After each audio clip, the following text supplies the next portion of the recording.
The market you serve matters. But to grow consistently, we need demand for what we do. Trying to create demand is an absolute waste of time. So, what must we look for in the market we choose to serve?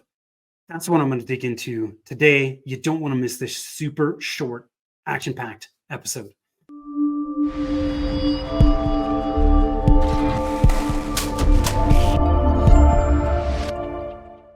Hi, I am Tim Fitzpatrick with Rialto Marketing, where we believe you must remove your revenue roadblocks if you want to accelerate growth and get where you want to go faster.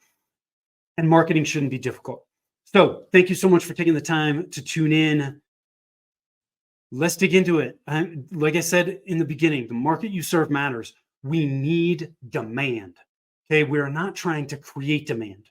We are trying to channel or focus that demand on what we do. This is a really important distinction. I think there are people that focus on creating demand. I think creating demand is a waste of time. Why not go after a hungry market? The demand should already be there. We just want to channel and focus that demand into what we do. Okay.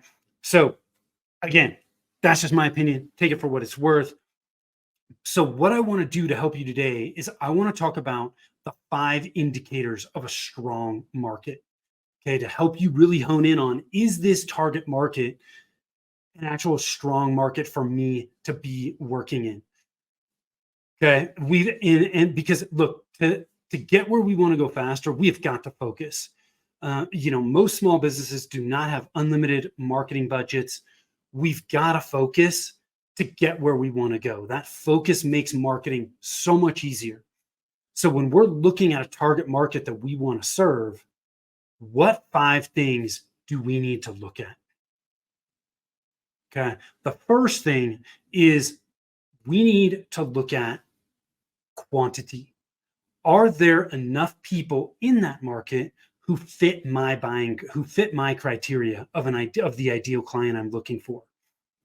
One of the easiest things to do, the reality is for most small businesses or even medium-sized businesses, it's kind of hard to find a market that's too small because we're not looking for thousands, hundreds of thousands, millions of clients. And if you're in that place, most markets are not going to be too small. But a good threshold is there an association or event around this particular target market? If there are, odds are that market is perfectly big enough. It's more than big enough for the average small to medium-sized business. So, but if there's not enough people there, we're not going to be able to grow our business where we want, because even if we penetrate the market, there's not enough people in the market to get to them and reach our growth goals. So you need to understand what your growth goals are, and then you need to look to make sure that there's enough people in that market to get where you want to go. Okay. Second thing is pain, right? There needs to be a problem. Ideally, what we want is we don't want them to just want, but we want them to desperately need what we have to offer. Right? The pain, it can be anything that frustrates people about, what they're dealing with as it relates to what you offer, right? They must see the value in what we do. And one of the biggest things in seeing the value in what we do is the pain or that problem is so great that they desperately need to solve that problem. Wanting to is not enough, because there are all kinds of things that we want as humans that we never really do anything about. It's those things that we desperately need that we focus on first and foremost. So that's really what we want, is that we want a market where the pain as it relates to what you do is desperately needed, not just wanted. The third thing that we need to look at is the market's purchasing power.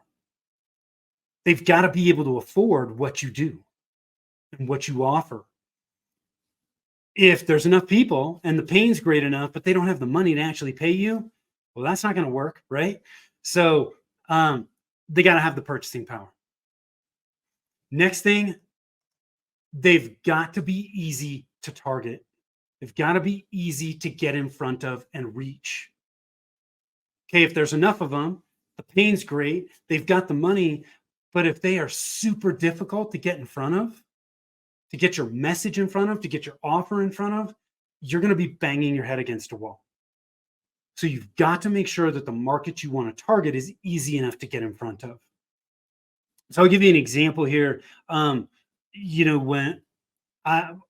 quite a while ago now, I was selling mobile applications into the K-12 education space. My buyer was the principal of schools, the elementary schools, the middle schools, the high schools. Guess what? They're easy to get in front of. I mean, you can go to any high school, any school website, find out who the principal is, get their email address. You got a phone number, it's all there. So they were easy to get in front of.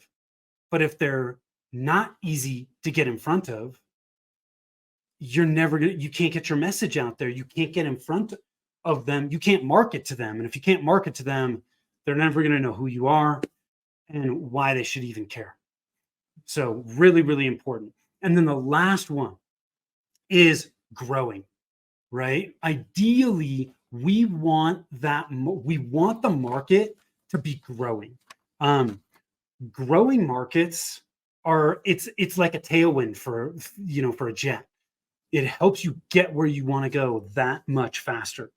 Now, at the very least, we want the market that we're serving to be in a normal place where they're growing at the same rate as the overall marketplace. What we do not want is a market that is shrinking. Think, at today's day and age, newspapers, right? Print magazines. Not many people are subscribing to print magazines anymore or newspapers anymore, right? So we don't want to go in and target markets that are shrinking. That is going to be a headwind, and it's going to make your job that much harder. So growing markets, super important. At the very least, a normal market that is growing at the same rate as the overall marketplace. Okay, so those are the 5 indicators of a strong market. Again, I'll run through them super quickly. Quantity, right? There needs to be enough people. Pain, right? They desperately need what you have to offer. They have to have the money to pay you.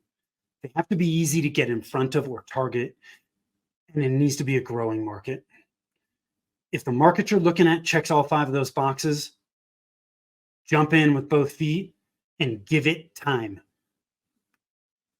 Make sure you're giving it the time it's going to take to get in front of those people and infiltrate that market. I hope you found this helpful. If you did, or if you've got other questions, other roadblocks, you want some outside eyes, head on over to rialtomarketing.com.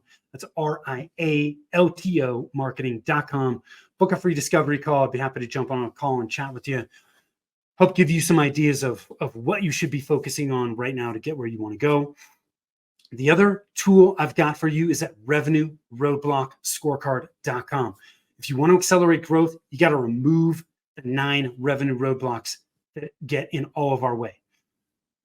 At revenueroadblockscorecard.com, you can find out which of the 9 are slowing down your growth.